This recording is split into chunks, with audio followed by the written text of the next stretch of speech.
mà hồn hoi bắt hồn hoi đâu có đâu đâu này miền miền đấy nè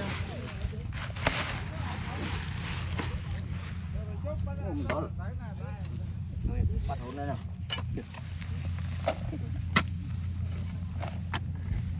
bắt hồn mai mà bắt đây bắt đây nó miền là hồn ô mà lớn rồi bắt đi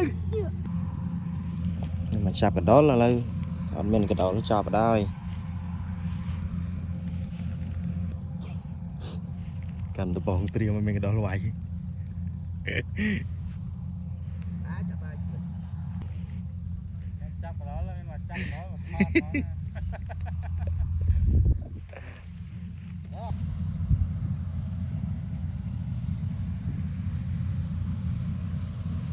chạm ột mớ miền đó nhưng mà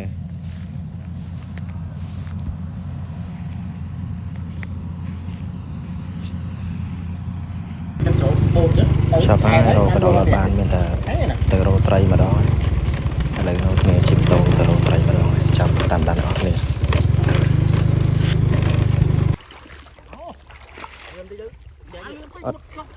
ọt bàn cái đó bài chỉ mà ột tray vậy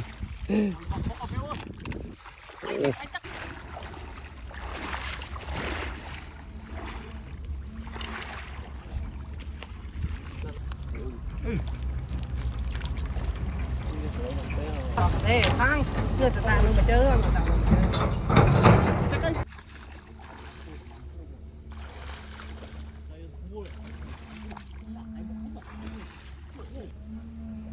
bàn đấy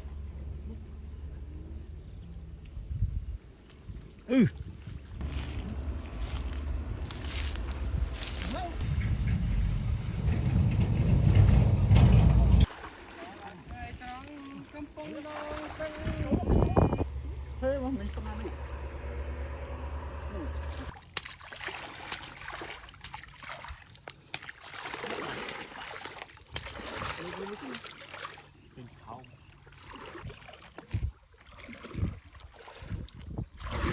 ơi ngon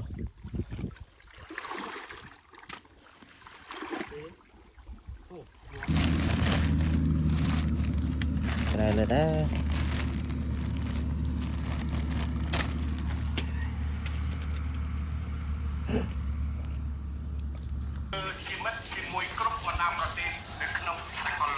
Cambodia is deeply committed to peace.